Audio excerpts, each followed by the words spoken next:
Hello everyone. In today's video, I'll show you an interesting trick using this spoon. First, I use a hammer to flatten the head of the spoon, creating a suitable surface for the next steps.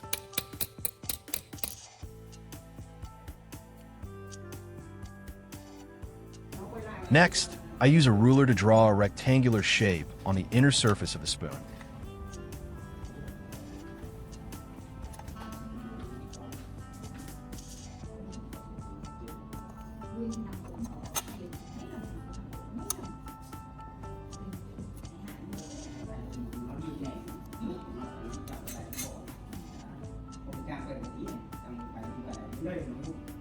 Then, I secure the spoon in a vise and tighten it to keep it stable.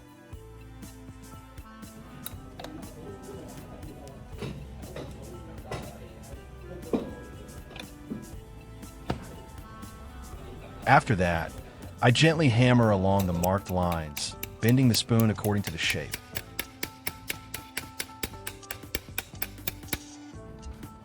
Next, I loosen the vise, rotate the spoon, and repeat the same process on the other side.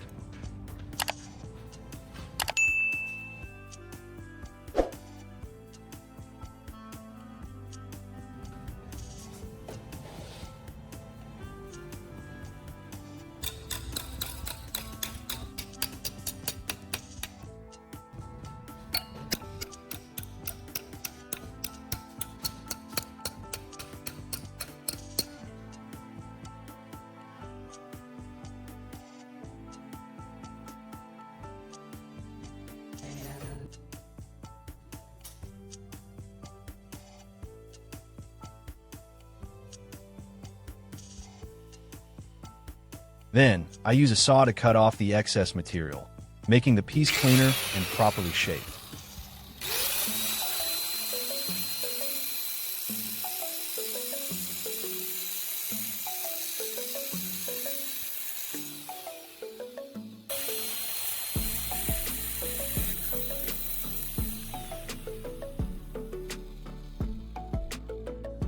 Next, I use a file to smooth the cut edges of the spoon, making them safer and cleaner.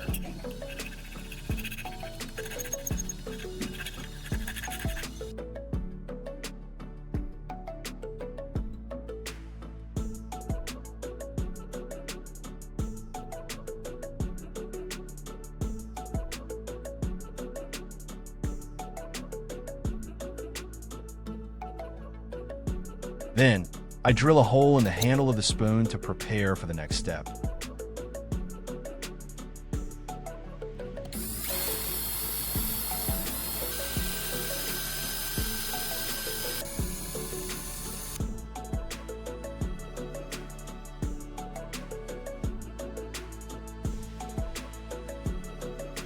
After that, I use a wooden block as a tool for electrochemical engraving.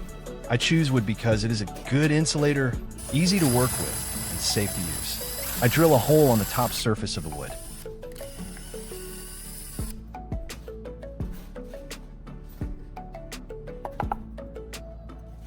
Then, I determine the drilling depth based on the length of the drill bit.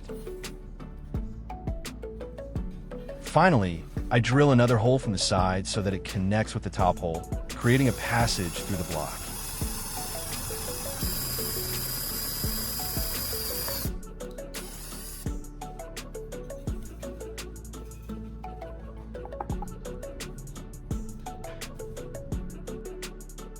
Next, I place the spoon mold against the bottom surface of the wooden block. Then, I use a marker to mark the hole position on the spoon handle so it aligns with the wood surface. I drill a hole at the marked position.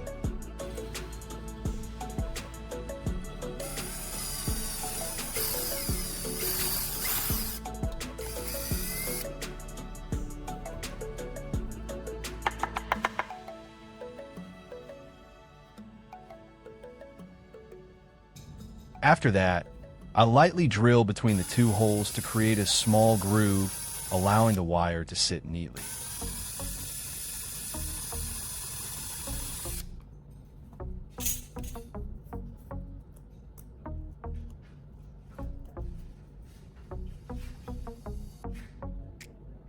Next, I insert a copper wire through the hole as a guide wire.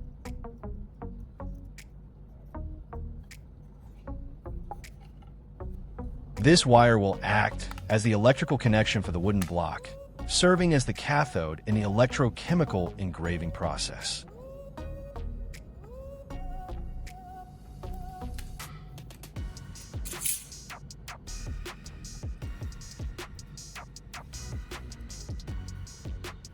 Then, I wrap the copper core of the wire onto the guide wire and pull it through the hole for easier installation.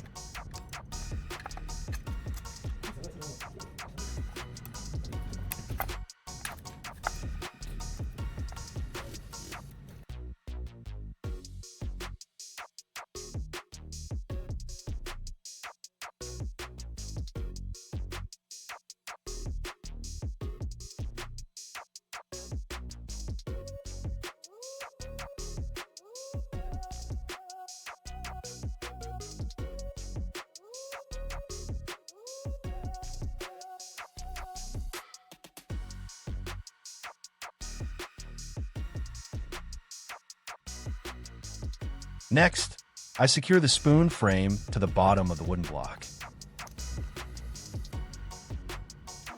Then, I use a screw to tighten the spoon to the wood, which not only holds it firmly, but also creates an electrical contact point. The current flows from the wire through the metal screw and into the spoon frame, enabling the electrochemical engraving process.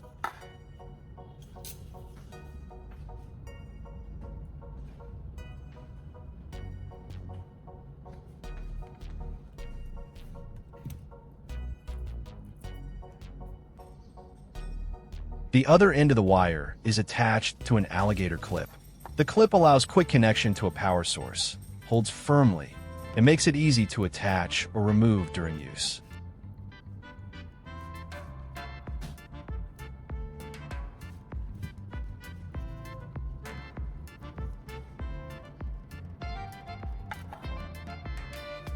Next, I will make the anode wire, which connects to the metal object to be engraved.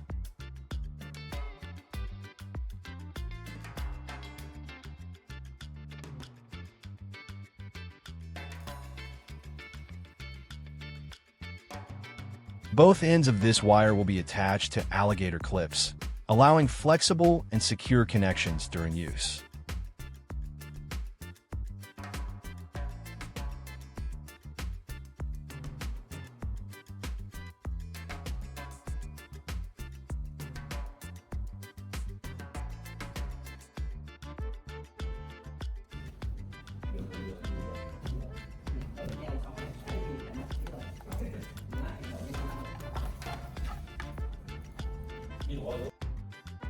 I use a 12V battery to power the system.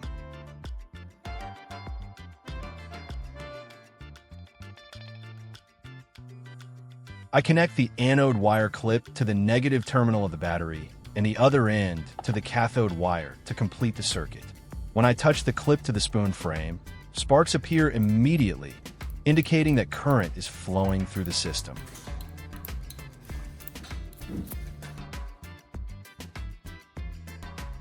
Next, I wrap a layer of cloth around the spoon frame to absorb and hold the electrolyte solution, helping the electrochemical engraving process work more effectively.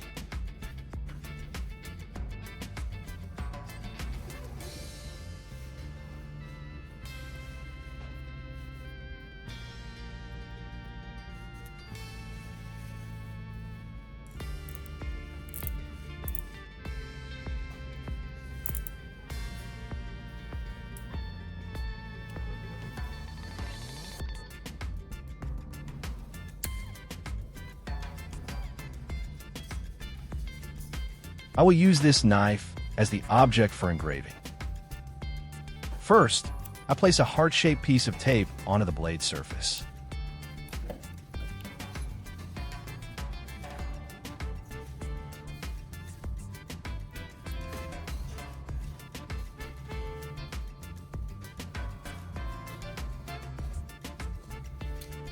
Then, I use a utility knife to cut along the shape of the tape, defining the engraving area.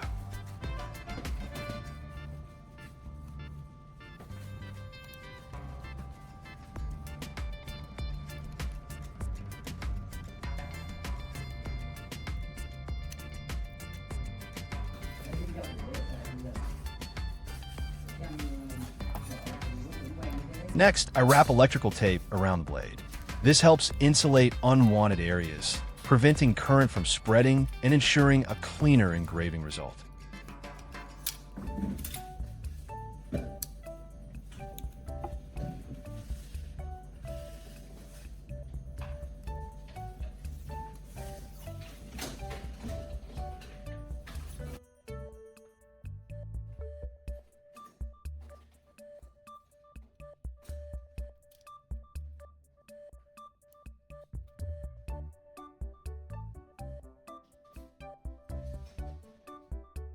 In the next step, I prepare the electrolyte solution. I pour water into a cup.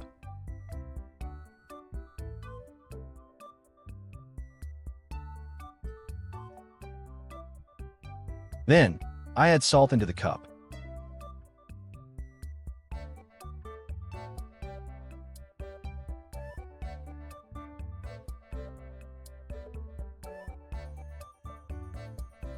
Next, I stir until the salt fully dissolves. This solution will act as the electrolyte to conduct electricity during the engraving process.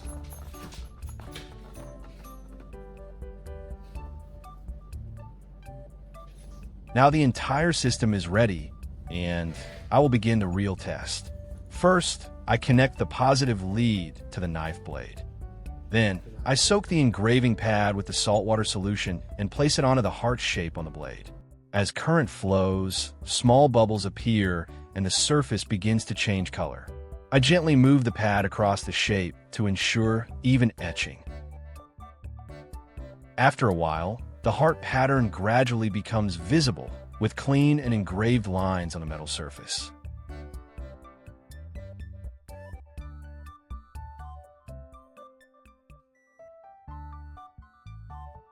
After finishing the engraving, I remove the outer tape.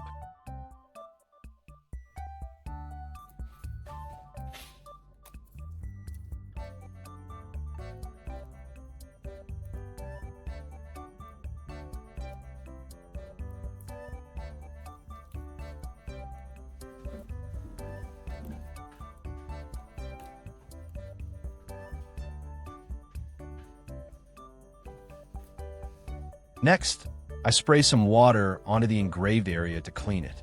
Then, I use P1200 sandpaper to gently remove the dark layer, making the engraving clearer.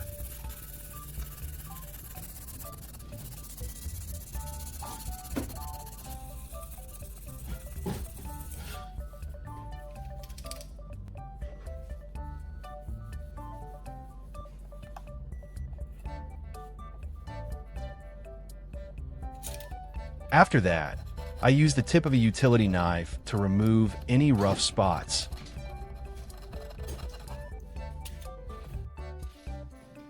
In the end, the heart shape becomes clearly visible on the blade.